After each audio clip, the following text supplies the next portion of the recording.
اولنا محمد اوسطنا محمد آخرنا محمد کلنا محمد۔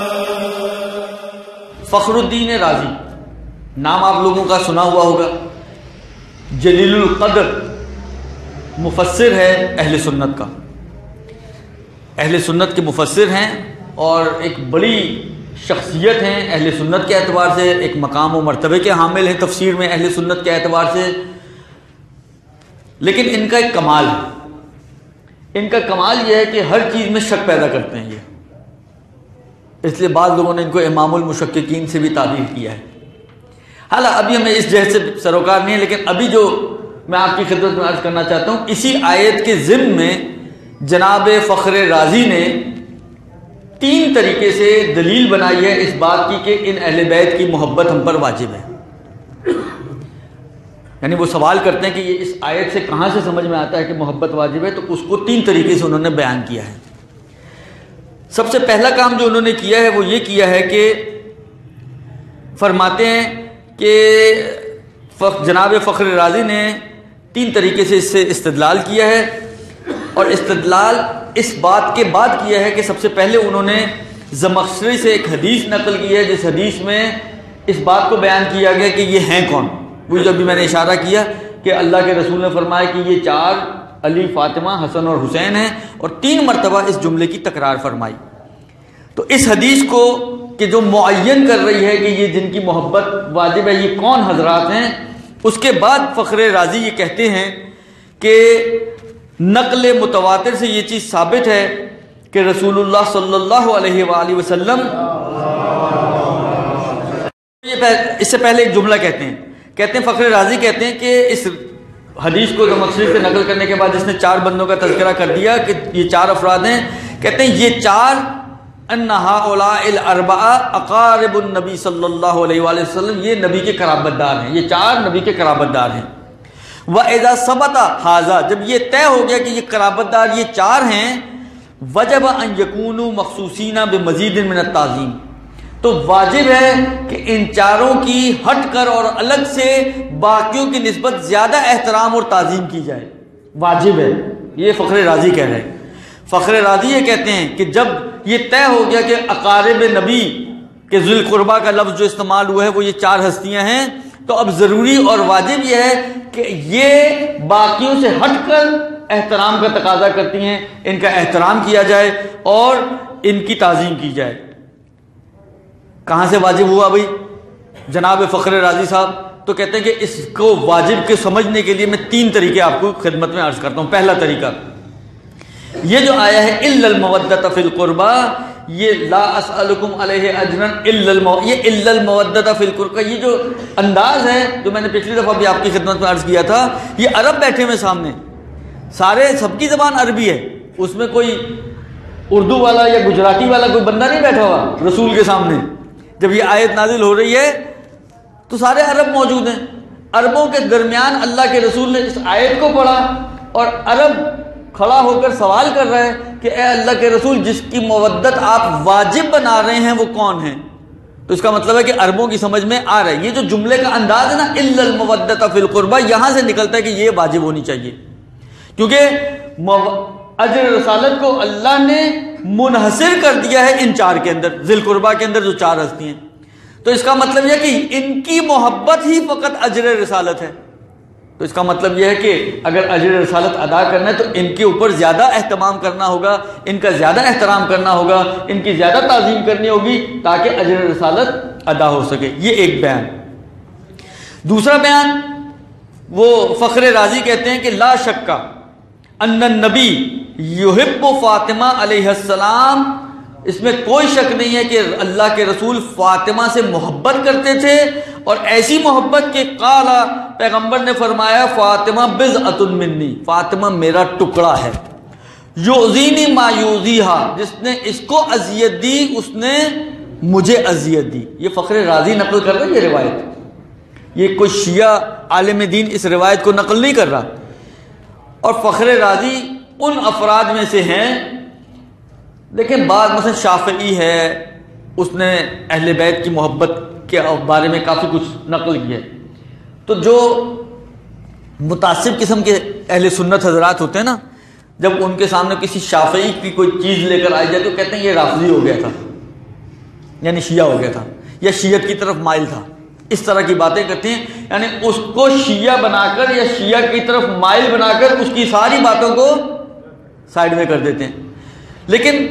یہ جناب فخر الدین رازی ان افراد میں سے نہیں ہے کہ جن کو رافضی کہا جا سکے، ان کے اندر تو رافضیت کی بو بھی نہیں تھی۔ یہ بندہ یہ روایت نقل کر رہا ہے کہ پیغمبر نے فرمایا کہ یہ میرا ٹکڑا ہے، جس نے اس کو اذیت دی اس نے مجھے اذیت دی۔ یہ ایک طرف سے یہ فاطمہ کے بارے میں، پھر کہتا ہے کہ وثبت بالنقل المتواتر عن رسول اللہ کہ انہ کان یحب علی والحسن والحسین، روایات متواترہ کے ذریعے یہ بات ثابت ہے۔ روایات متواترہ، روایتوں کے اندر سب سے مضبوط روایت، اتنی مضبوط روایت کہ متواتر ہونے کا مطلب یہ ہے کہ اس کی سند کی بحث کی ضرورت نہیں ہے۔ متواتر ہونے کا مطلب ہے کہ اتنے کثیر لوگوں نے اس کو نقل کیا ہے مختلف زمانوں میں کہ جھوٹ کا امکان اس میں ختم ہو جاتا ہے۔ بھائی سند ہم اسی لیے دیکھتے ہیں نا کہ امکان ہے کہ راوی نے کوئی جھوٹ باندھ دیا ہو تو ہم سند چیک کرتے ہیں، اگر راوی معتبر ہے تو ہم کہتے ہیں نہیں جھوٹ نہیں ہے، اور راوی اگر ضعیف ہے تو ہم کہتے ہیں کہ بھائی ہو سکتا ہے جھوٹ ہی ہو، ہمیں نہیں پتہ چل سکا یہ سچی خبر ہے یا سچی خبر۔ لیکن جو روایت متواترہ ہوتی ہے اس کے اندر اتنی کثرت سے نقل کیا جاتا ہے کہ لوگوں کا جھوٹ پر جمع ہو کر کوئی پیغمبر کی نسبت جھوٹی بات بیان کریں، اس کا امکان ختم ہو جاتا ہے۔ لہذا یہ فخر رازی دعویٰ کر رہا ہے اس بات کا کہ روایات متواترہ اس بات پر دلالت کرتی ہیں کہ اللہ کا رسول علی، حسن اور حسین سے بھی محبت رکھتا تھا، فاطمہ سے بھی محبت رکھتا تھا، علی، حسن اور حسین سے بھی محبت رکھتا تھا، یعنی یہ اللہ کے رسول ان چاروں سے محبت رکھتے تھے۔ وَإِذَا ثَبَتَ ذَلِكَ، کہتے ہیں جب یہ طے ہو گیا کہ اللہ کے رسول ان چاروں سے محبت رکھتے تھے، وَجَبَ عَلَى كُلِّ أُمَّةٍ مِثْلُهُ، تو ہر امت پر واجب ہے کہ وہ بھی محبت کریں۔ بھائی رسول کرتے تھے تو صحیح کرتے تھے، ہم پہ کیوں واجب ہو گیا؟ کہتے ہیں اس لیے دو آیتیں لے کر آ رہے ہیں دلیل کے طور پہ کہ امت پہ بھی واجب ہے۔ کیوں؟ پہلی آیت وَاتَّبَعُوهُ لَعَلَّكُمْ تَهْتَدُونَ، تمہاری ہدایت ہی نبی کی پیروی میں،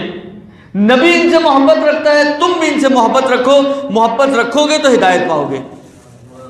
یہ فخر رازی کہہ رہے ہیں۔ دوسری دلیل فَلْيَحْذُرِ الَّذِينَ يُخَالِفُونَ عَنْ أَمْرِهِ، رسول کے امر کی مخالفت سے بچو۔ تو رسول جب ان سے محبت کر رہے ہیں، قرآن جب کہہ رہا ہے اور اللہ کے رسول نے کہہ دیا قُلْ لَا أَسْأَلُكُمْ عَلَيْهِ أَجْرًا إِلَّا الْمَوَدَّةَ فِي الْقُرْبَى، تقاضا کر رہے ہیں ان سے محبت کا، تو اس تقاضے کا اس آیت کی روح سے نتیجہ یہ نکلے گا کہ ہم پر واجب ہے، ہم امتیوں پر واجب ہے کہ ہم اہل بیت کی نسبت محبت اور مودت کو اختیار کریں۔ یہ دو۔ تیسری وجہ اور تیسرا طریقہ یہ ہے کہ یعنی واقعاً اب آپ سوچیں، خود دیکھیں یار، یہ سارا کچھ وہ شخص نقل کر رہا ہے کہ جو متعصبین میں سے ہیں تشیع کی نسبت، ہم نے ان کی کتابوں میں نہیں ڈالی ہیں، انہوں نے اپنی کتابوں میں خود لکھا ہے، تفسیر جیسی کتاب میں خود لکھا ہے۔ اب اگر انسان اتنا سب کچھ سمجھتے ہوئے پھر ایمان نہ لائے، پھر ختم اللہ علی قلوبہم نہیں ہوگا، اور کیا ہوگا یہ بندہ؟ وہ کہتے ہیں کہ جناب فخر رازی تیسری دلیل یہ پیش کرتے ہیں کہ ان الدعاء للآل منصب عظیم، آل کے لیے دعا یہ ایک عظیم اور بڑا منصب ہے۔ ولذالک جعل ھذا الدعاء خاتمۃ التشہد فی الصلاۃ، رسول کی آل کے رسول کا دعا کرنا اپنی آل کے حق میں، کہتے ہیں یہ دعا کرنا رسول کا یا دعا آل کے حق میں ایک بڑا منصب ہے، اور اسی وجہ سے پروردگار عالم نے تشہد کا خاتمہ دعا کے اوپر کیا ہے، کیونکہ ایک بڑا منصب ہے، اور وہ دعا کیا ہے؟ اللہم صلی علی محمد و آل محمد۔ یہ فخر رازی نقل کر رہا ہے کہ تشہد کی اختتام اس دعا پر کرنا، یہ دلیل ہے اس بات کی کہ یہ ایک عظیم ہستیاں ہیں کہ جن کے لیے پروردگار عالم نے جس آل کے لیے دعا کو قرار دیا ہے۔ وَهَذَا التَّعْظِيمُ لَمْ يُوجَدْ فِي حَقِّ غَيْرِ آل، غیر آل کے حق میں ایسی کوئی تعظیم روایتوں میں نہیں آئی. رسول خدا نے غیر آل کی اس طرح سے تعظیم نہیں کی کہ ان کی دعا کو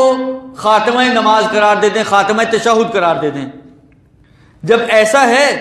فَكُلُّ ذَلِكَ يَدُلُّ, کہتے ہیں یہ ساری تینوں دلیلیں اس بات پر دلالت کرتی ہیں کہ حب محمد و آل محمد واجب, محمد اور آل محمد کی محبت یہ